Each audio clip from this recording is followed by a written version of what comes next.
Bunya na katikati ya Ituri esali bambula ebele lelo CAA azalaki lisusu kokende kuna te kasi sikoyo tozongie. Karibu kwetu. CAA aza na esengo makasi ya koyebisela bino ke azongeli bavoli na ye en destination ya Bunya. Bavoli yango ekobanda kosalema na avion na ye ya Airbus A320. Karibu.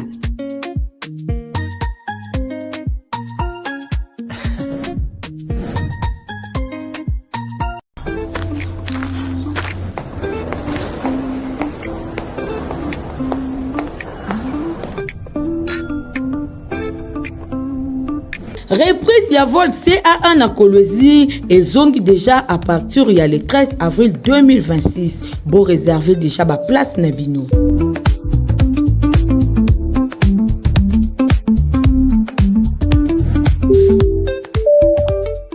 Merci la peuple. Merci la fidélité pour confiance pour continuer à causer la nango na journal na binoto pour la journal rétro pour la consommation que mokola lundi donc c'est que nous lève ya finaliste il y a 4 ans des humanités ndenge bazaki na ba centre pour la la dissertation kaka national wa to c'est que nous syndicat il y a 57 celle bango ba fête qui journée internationale du travail na bango kitoko. Lancement officiel, il y a épreuve, il y a dissertation, il y a examen d'état 2026 et Salimaki lundi 4 mai na complexe scolaire Le Loupio na ville ya Kinshasa et pas il y a ministre d'état en charge de l'éducation Malou Raissa. Boy étape Oyo ezali ko marqué ouverture, il y a ba évaluation certificative pour na plus de millions et ba finalistes ou ba bengami ko démontrer capacité na bango ya réflexion, créativité intellectuelle, puissance na bango ya ba responsabilité, na esprit ya discipline pe ya intégrité na maloba na ye ba autorité éducative boye loko la province ya Kin Lukunga et longo na ministre provincial ya éducation ya Kinshasa ba saliwaki engagement ya ba acteur nyonso ya système éducatif pe ba encourager ba candidat nyonso ba yeba na ko aborder épreuve oyo na sérénité pe na confiance ba rappeler que réussite ezali ko se reposer na mérite personnel musala oyo ya respect pe ya ba règle nyonso ba talisi ke volonté ya gouvernement ya kotombola éducation ya qualité pe inclusivité oyo ezali accès na nouvelle citoyenneté a procédé qui na lancement officiel ministre d'État ministre de l'Éducation nationale pe nouvelle citoyenneté a talisi importance examen oyo na consolidation ya système éducatif crédible pe équitable cérémonie et koba qui na ouverture ya mal oyo et contenant qui ba item pe distribution symbolique na yango et salimaki visite ya quelques centres pe passation et salimaki pour na édition oyo bo simbake au total ba candidat ba komami na épreuve ya dissertation ya cycle long ezali bongo près d'1 million mobimba boye nyonso wana ezali basi elongo na mibali nyonso etami bongo na 3000 centres mobimba à travers République démocratique du Congo et quelques pays voisins. Viva! Viva! Viva! Viva! Mieux que c'est toujours fait. On est ensemble. Banoko bondimelanga ke ba fête na bango ba journée internationale du travail kasi oyo ya syndicat de travailleurs libres stel ya CNSS ba fête ki en tout cas bolukela yango kombo tosoye bate to benga yango mariage tonini po niveau ya organisation ezalaki awa pardon 1. Bafongole kinteke na bango na prière ya kafu ya coordonnateur ya Stel pasteur Jean-Michel Ngalamulumbe oyo a déclaré ki ba parole ya kitoko likolo ya ba membre tout ya Stel après baleka ki na présentation ya nouveau comité ya Stel avec impact pe idéologie comme Stel et puis comme ici ça syndicat maison ya CNSS ba fetaki na quelques membres ya Stel oyo ba utaki na ba province Totangi ya Kasai Central Uvira na Katanga oyo ba yambaki bango kitoko na ambiance ya kosakana te.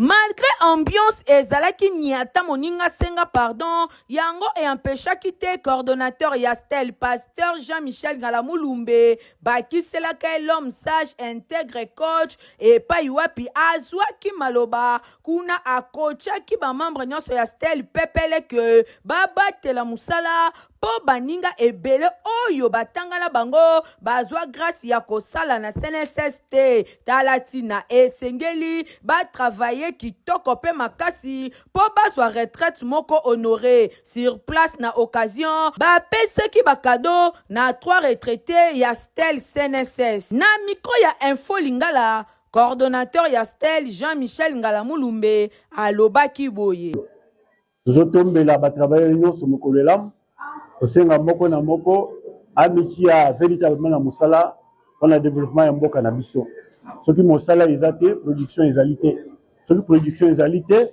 mboka ko prospérité alors ezali invitation ete tango koki ensemble tous se mobiliser to sala mutu place azali pona kotombola mboka na biso et pona kopesa le kumu na musala tozo sala merci oui pona bande ko na biso ya est ezali occasion pour le bête tobo sali bango te je dis que mosala na bango ezali perturbé par ba conditions sécuritaires na situation bazali ko connaître les biso ba otra na ngambo mususu ezali mokolo tozo tombela bango mokolo malamu ya mosala sachant que kimie kozonga et moko na moko kozonga mosala na ye bakanisa te tobo sali bango toza de cœur avec ye tikanzamba batela bango abatela pe mabota na bango abatela na misala na bango merci ah oui na Stel maseki ezalaka te unité solidarité nde erenyaka awa en tout cas fête le 1er mai et fetamaki kitoko kaka ndenge bozali komona kolia komela ambiance ezalaki au rendez-vous mieux que Stel c'est toujours Stel.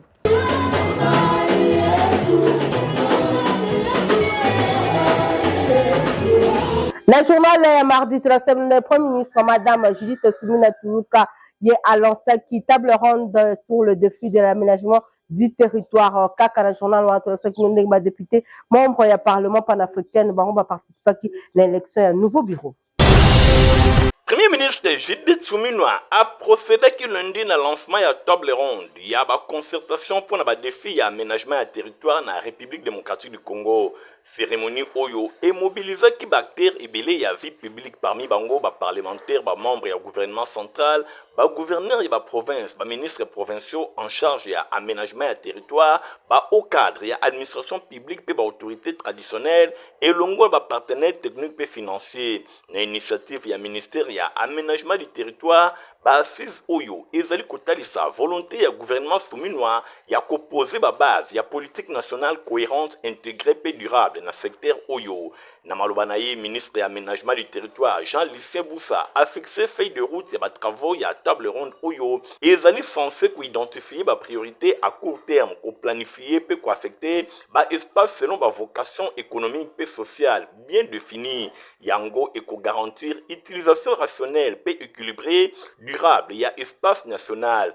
Oui, approche Oyo et qu'on permettre kakate qu'optimiser les ressources disponibles et les sous pour réduire les déséquilibres territoriaux, pour atteindre très rapidement la transformation économique totale pour répondre efficacement aux besoins de la population. Natina wana chef ya exécutif central Judith Suminwa a souligné le discours naye que aménagement du territoire ezali bongo lelo enjeu moko ya makasi pour la République démocratique du Congo pe azali ko conditionner à la fois valorisation ya ba ressources na biso pe ko équilibrer développement entre la province na cohérence ya action publique ndenge atalisaki na démarche ya opération chirurgicale a balayé liboso ya assistance ba défi structurel important na secteur Oyo na ngambo ya ba défi mosusu sécuritaire Oyo ezali lié na agression injuste imposée epai ya Rwanda na République démocratique du Congo ezali bongo urbanisation rapide et insuffisamment maîtrisée ya exploitation parfois Oyo ezali planifié ba ressources naturelles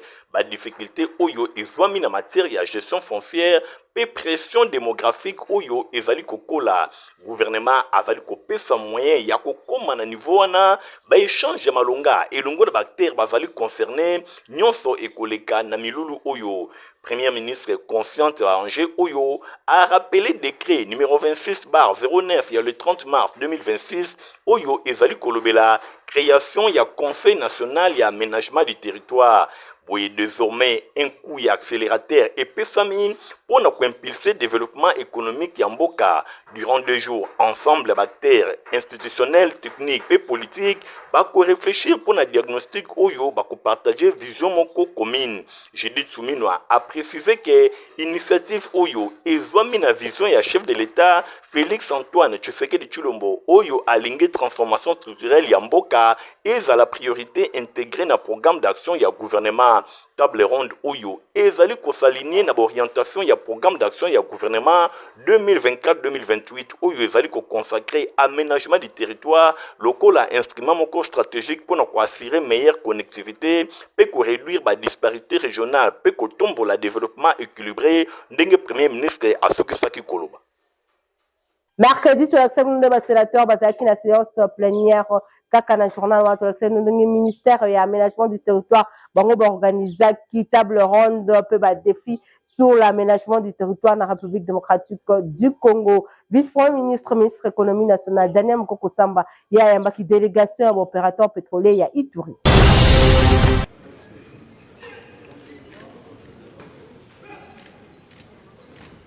Dans la 8e séance plénière, président honorable Jean-Michel Samalukonde Kenge, Sénat à Salakibongo, débat et régularité à délivrance va permis de cultiver l'association confession religieuse. Le sénateur Martin Mouya Mouboyaï a soulevé que la préoccupation y a makasi pour un sujet oyo et ils vraiment sensible. Ils allaient toucher la liberté et la religion et dans ordre public. Interpellé ministre d'État en charge de la justice et garde de sceaux Guillaume Ngefa à Talisike, République démocratique du Congo, a compté près de 10 000 associations et confessions religieuses oyo et Ibani. Pour 30 000 demandes Mobimba, ils allaient actuellement en cours et à traitement. Nombre oyo, ils allaient bongo pour soulever d'interrogations pour une identification précise. Il y a des responsables religieux et encadrement de pratique oyo na territoire national. Ministre a rappelé que loi ils allaient exiger abstention. Il y a personnalité juridique pour une association religieuse. Et le côté local a permis. Yango ils allaient kosengama pour na kosala mosala. Liberté et religion, ils allaient droit constitutionnel fondamental.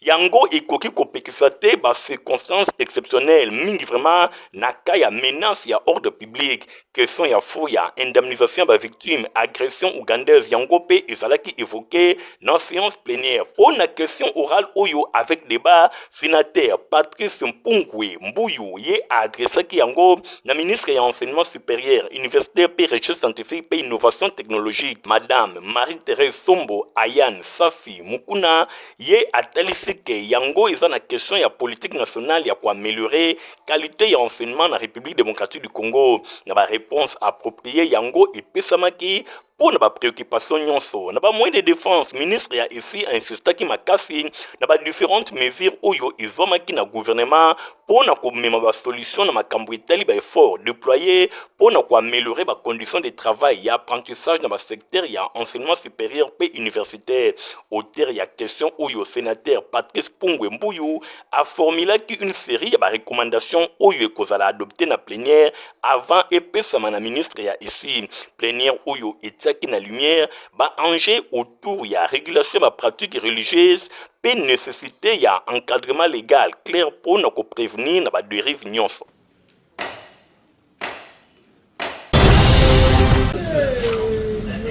Fleuve Congo Hotel ezalaki prix de saut na batu ya ndenge na ndenge lo ya milulu oyo to pe table ronde oyo eteli ba défi aménagement du territoire organisé 2 journées mokoka na ministère ya aménagement du territoire oyo ekumba makavek impact pe idéologie et puis docteur Jean-Lucien Boussa Tomba bakisele mabekema swadi. Cérémonie ponctuée en présence du chef du gouvernement. La première ministre Judith Suminwa Tuluka, tout le monde qui est en présence de la gouvernement de la province, il y a des sénateurs, des députés, il y a des ministres provinciaux au secteur, des chefs de division, des responsables de l'établissement public, et des partenaires techniques et financiers. Sous le haut patronage de la primature, il y a des travaux et table ronde Oyo, et Vanaki Mingi pendant la solo Italie, des défis aménagement du territoire de la République démocratique du Congo. Nyon son alikanisi moko ko transformer espace national pour na kokomisa yango levier à croissance durable. Mot de circonstance esalamaki epa secrétaire général ya ministère nsima ye moko Jean Lycée Busa bobenga ye mondele moyindo ayaki bongo kozwa maloba mpo na kofongola milulu asengaki abnégation ya baparticipant na baaxe misato oyo esengelaki balobela na milulu yango etant delie nyonso ya aménagement du territoire badefi mpe babongisi ya secteur face ya makambo ya ndenge na ndenge ezobongwana na mokili mpe contribution stratégique ya aménagement du territoire na baprojet ya minene ya mboka nsima premier ministre nde aki kosala discours ya clôture asoulignaki na maloba na ye urgence ya kopose baaction ya makasi ya politique nationale moko cohérente alobaki ke objectif ezalaki clair na milulu oyo il faut koadapte gestion ya espace na baréalité ya lelo ndenge bato bakomeli to mpe démographique nyonso elekanaki kitoko avec impact mpe idéologie.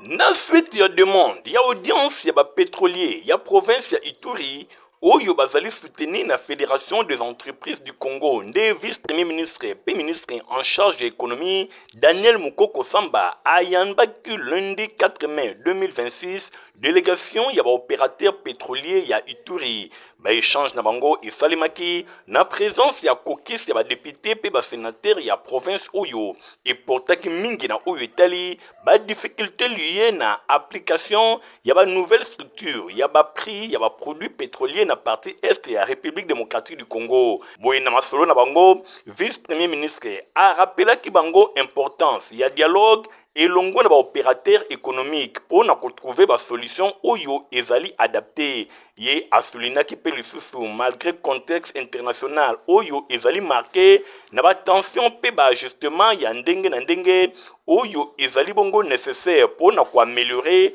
gestion ya aval pétrolier pe lisusu a indiqué que ba mécanisme nyonso ezali bongo en place mingi vraiment na oyo etali ba ressources parafiscales pe ba stock nyonso oyo etali sécurité pe eko permettre na ko soutenir secteur oyo sans ko recourir na ba ressources ya trésor public.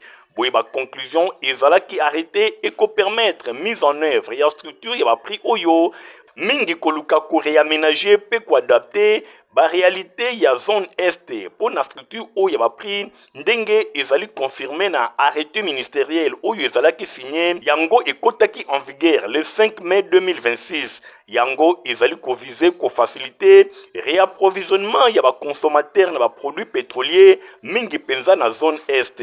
Boye président ya Fédération des entreprises du Congo ya Ituri Christophe Lomema Mukwa ye asaliwaki sens ya écoute pe lisusu mingi vraiment na ndenge bazali koluka ba solution oyo ezali concrète na bénéfice ya ba opérateur économique. Boye président ya ba pétrolier ya Ituri Daniel Mugisa Takumara ye a rappelé reprise ya ba activité nyonso mingi vraiment conformément na ba nouveau prix oyo ezalaki fixé.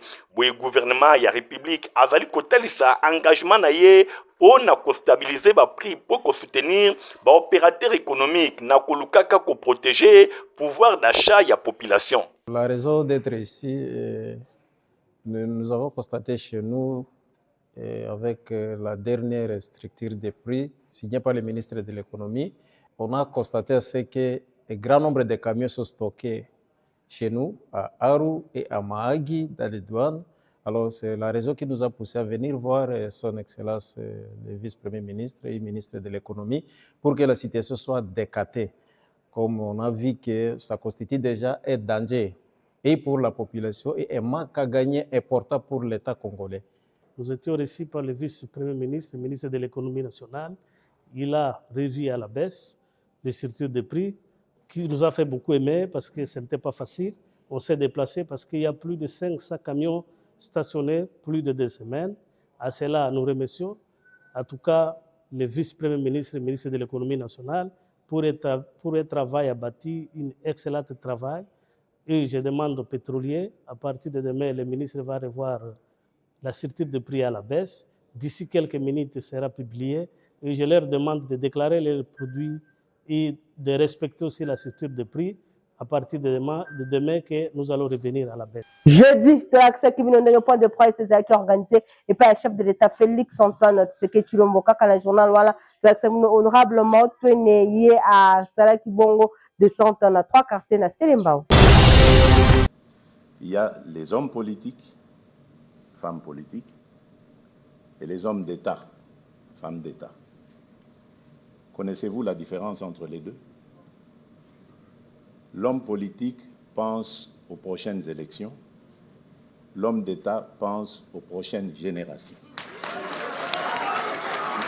Na grande conférence de presse Oyo et Salemaki mercredi 6 mai 2026 na chapiteau ya cité ya Union africaine, chef de l'État Félix Antoine Tshisekedi Tshilombo a souligné que la réalisation sociale Oyo ezali ko traduire na 6 engagements boye ba emploi, ya pouvoir d'achat, ya sécurité pour na bato nyonso pe na accès nyonso na ba service de base pe ba service public oyo ba kozala efficace pe économie diversifiée plus compétitive. Chef de l'État Félix Antoine Tshisekedi Tshilombo na même occasion a abordé qui pe ba grands enjeux ya vie nationale lokola débat pour na oyo etali révision constitutionnelle alobi question mon côté intérêt national et koki kozala bongo confisqué to pe caricaturé to pe ba yeba na kopekisa réflexion et yeba na kosalema. Chef de l'État Félix Antoine Tshisekedi Tshilombo a convié ki ba congolais nyonso ba yeba na kotala mboka na bango lokola verre à moitié plein kasi ezala à moitié vide soki mokete ba question ya ndenge na ndenge ezala ki pe aborder lokola ba question sécuritaire likambo etali dialogue. Chef de l'État Félix Antoine Tshisekedi Tshilombo a souligné ki pe lisusu ke azali tango nyonso ouvert pour na dialogue kasi yango ekoki kozala instrument ya pression soki mokete. Chef de l'État Félix Antoine Tshisekedi Tshilombo atelisaki peke pour na likambo etali 3e mandat ye azali demander na yango te kasi soki peuple asepeli kopesa ye akoki kosalela yango nyonso wana atelisi peke ba élection ekoki kosalema te sans Nord Kivu pe Sud Kivu ba parti oyo ya République démocratique du Congo ezali occupé na ba armée étrangère esengeli mboka na biso République démocratique du Congo ayeba na ko retrouver souveraineté na ye pe a récupérer ba parti nyonso oyo ezali occupé et pas ya ennemi.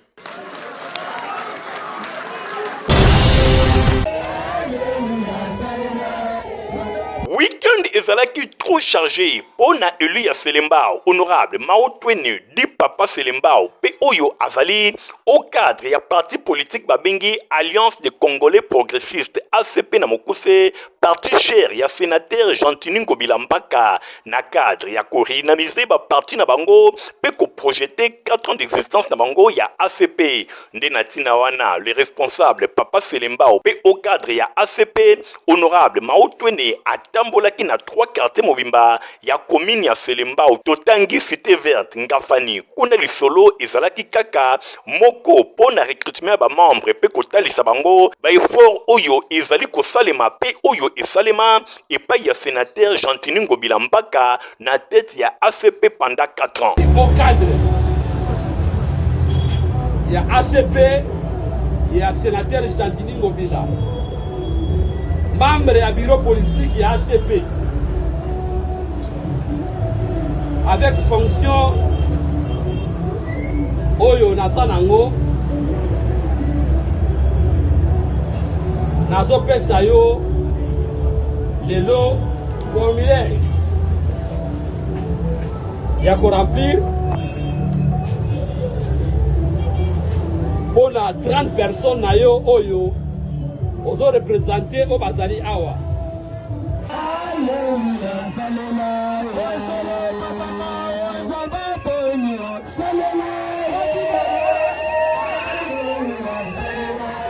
Dimanche 3 mai, direction ezalaki quartier Kalunga, toujours na commune ya Selembao. Kuna pe même exercice ya a deuxième membre ya Sika et pas wapi ba cordon na bango bazalaki bongo présenté na miso ya plus de 500 personnes mobimba. En tout cas, umela oh le somme ko kokate ya kutana nzambe ya kene liboso ozonga simate ya sepeli tolongwe na mouku samba swa lokuku papa mawo kozonga simate makashi papa mawo to sepeli makashi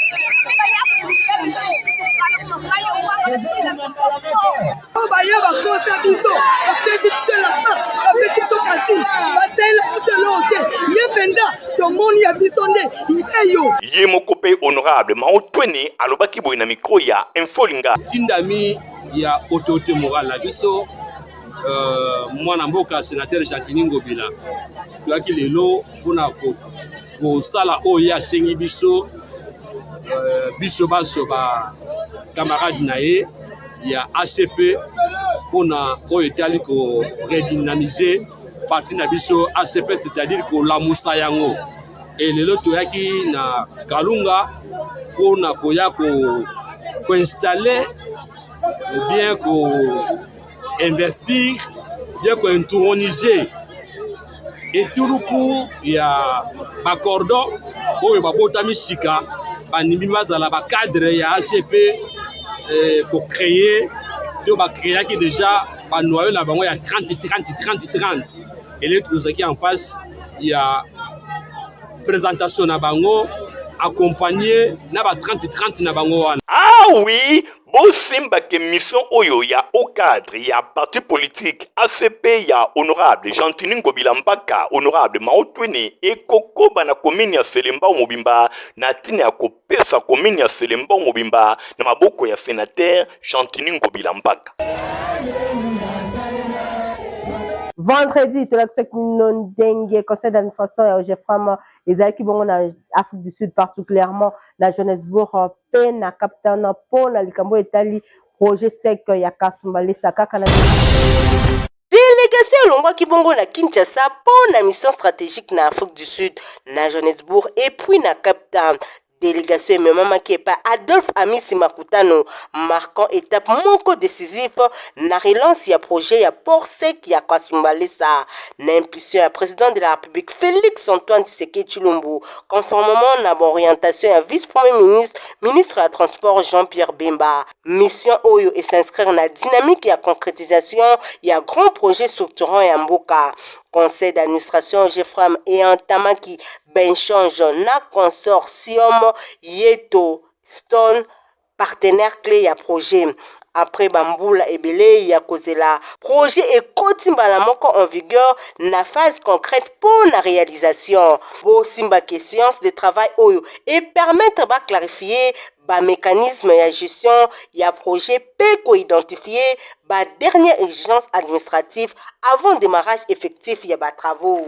Véritable plateforme logistique na frontière zambienne Port 5 ya Kasumbalesa est représenté en Jemoko Major pour la fluidité à commerce extérieur dans la République démocratique du Congo et qu'on permettre non seulement à améliorer la compétitivité pour la mboka, mais qu'on optimiser la recette douanière et qu'on réduire le délai à transit. Nous tenons à remercier son Excellence, Monsieur le Président de la République, chef de l'État. I would like to thank the President of the Republic, Head of States. Nos remerciements vont aussi droit à son Excellence, Monsieur le Vice-Premier ministre et ministre des Transports et des Communications. I would also like to thank His Excellency, the Vice Prime Minister, Minister of Transport. De la confiance accordée à cette équipe qui conduit le GFRAM à l'instant. For starting us as a team that is leading the GFRAM right now. Une équipe très dynamique, une équipe qui veut aller jusqu'au bout sans pour autant qu'on soit considéré comme une équipe des œuvres inachevées. A very dynamic team that wants to get things done. Nous sommes venus à Cape Town sur l'invitation de nos partenaires du consortium Yellowstone. Came to Cape Town, followed the invitation of our partners. Pour mettre à l'ordre surtout de la démarche qui avait déjà été entamée. To make sure that everything that has been initiated is followed up with order. Et maintenant, nous voulons passer à l'étape de l'exécution.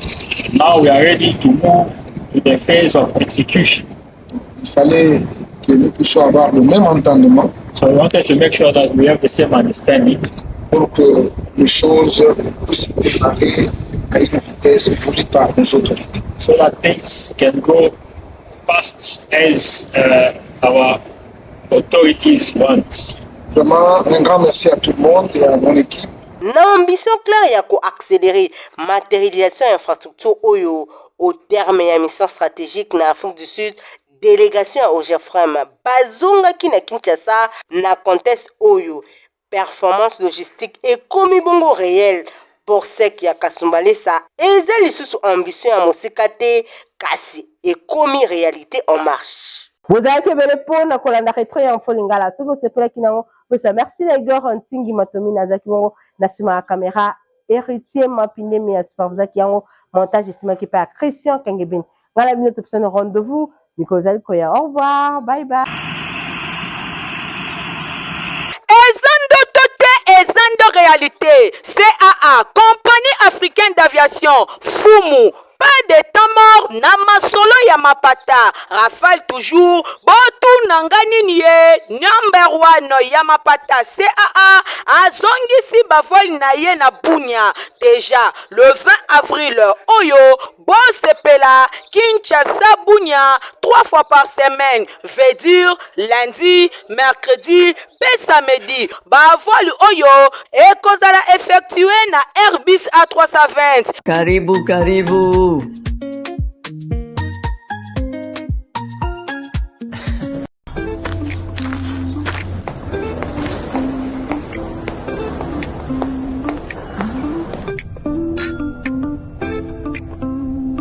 Reprise ya vol CA1 na Kolwezi et zongi déjà à partir il y a le 13 avril 2026. Bon réserver déjà ma place na bino.